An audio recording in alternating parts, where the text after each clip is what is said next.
sake, can you hear me? John! Thank God you're all right. That was a stupid and dangerous thing to do. We could have been killed. It was an unjustified experiment, even for myself. Doubly so for a friend. I really am extremely sorry.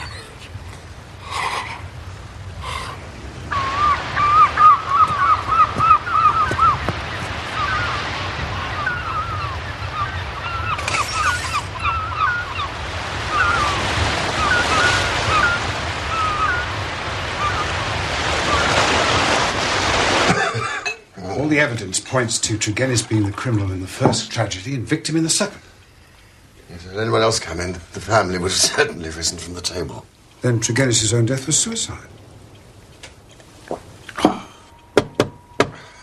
That'll be Dr. Leon Sterndale. Would you let him in, Watson? Thank you.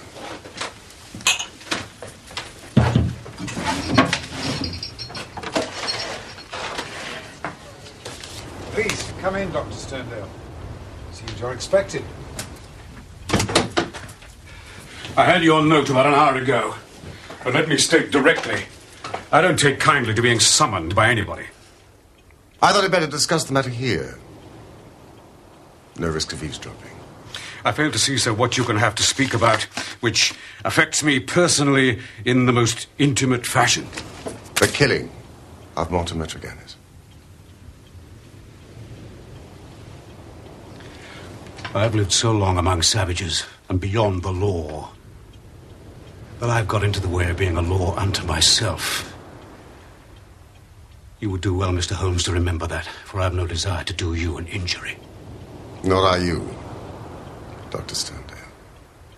But surely the clearest proof of it is that, knowing what I know, that I've sent for you and not for the police.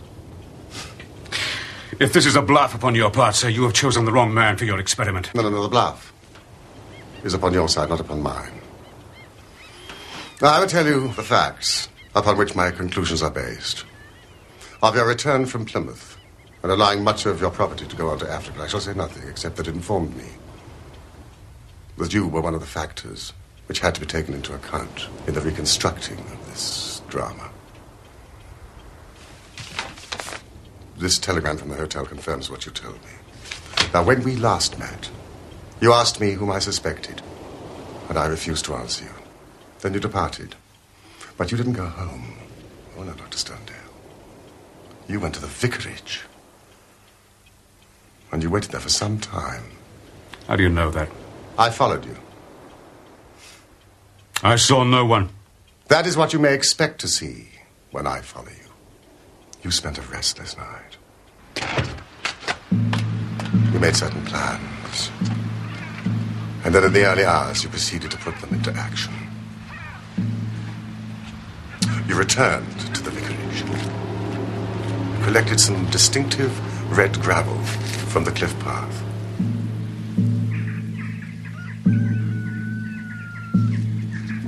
The house by now was in daylight, but the inhabitants were not stirring. You threw some red gravel up at the window of the lodger Tregennis.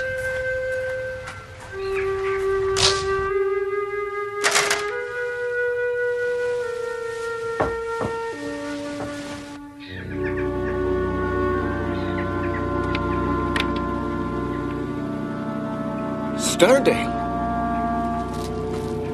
I must speak with you urgently. This hour? The doors are locked. The housekeeper has the keys. It is of the utmost importance.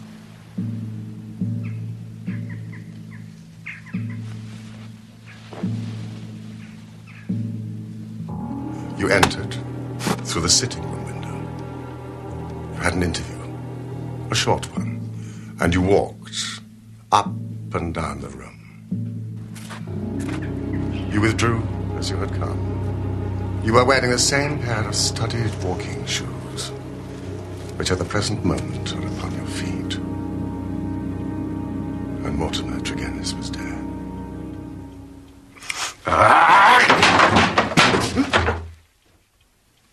The ring you gave Brenda Tregennis. Yes. Yes. Brenda Tregennis.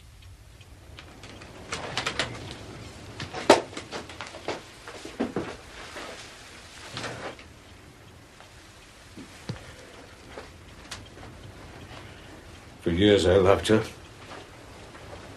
For years she loved me. That is the secret of the Cornish seclusion which people so marveled at.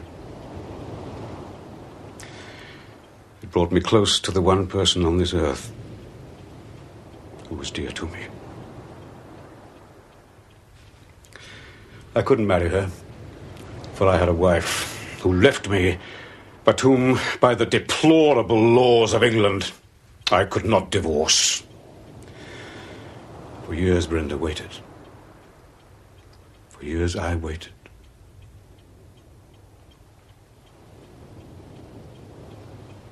And this was what we waited for.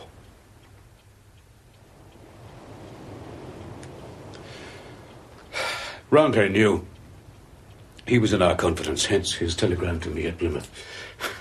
What was my baggage, or Africa, to me, when I learned that such a fate had befallen my darling? There you have the missing clue to my actions, Mr. Holmes.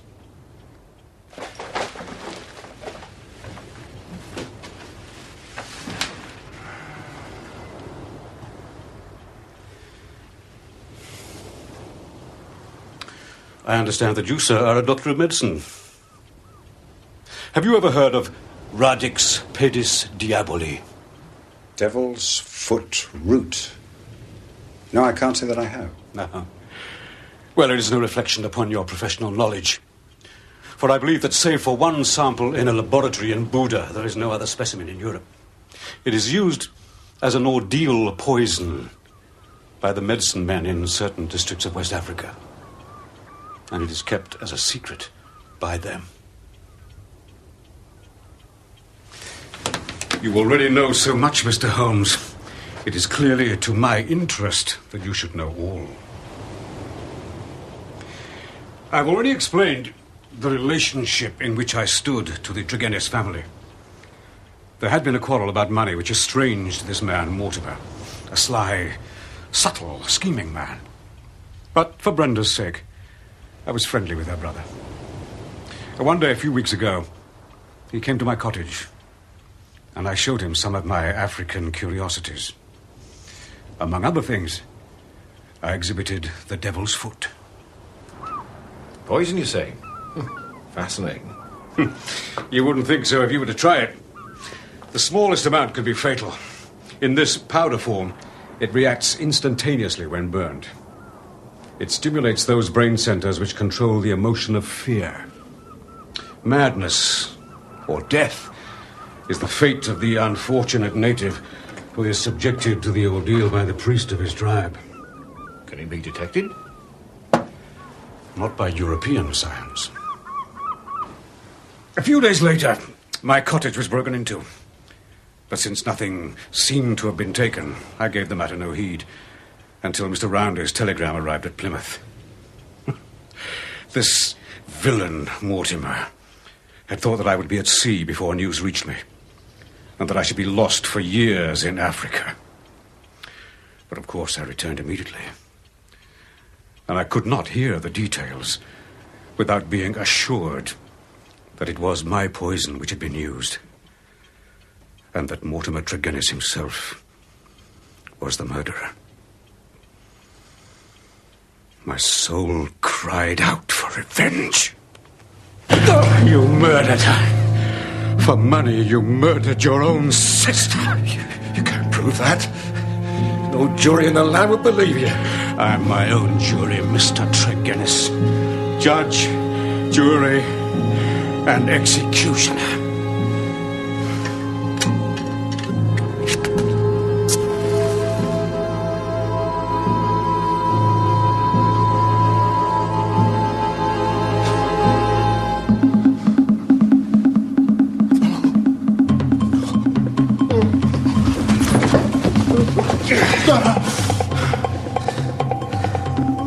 I lit the lamp. I put the powder about above it.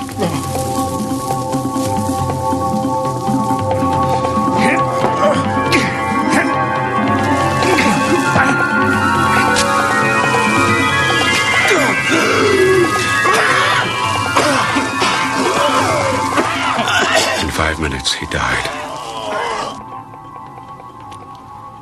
My God, how he died. But my heart was flint.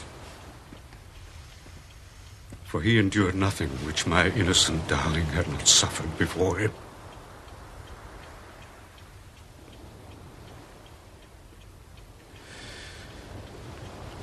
You can take what steps you like, Mr. Holmes. But there can be no man living who fears death less than I do now.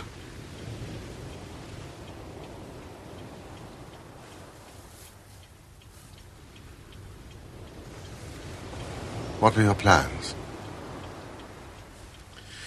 I was intending to bury myself in Central Africa. My work there is but half done.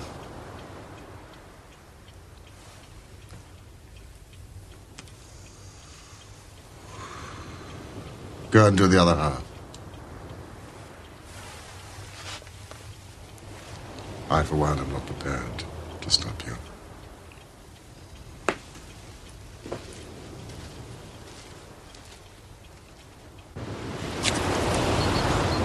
God bless you. Both of you.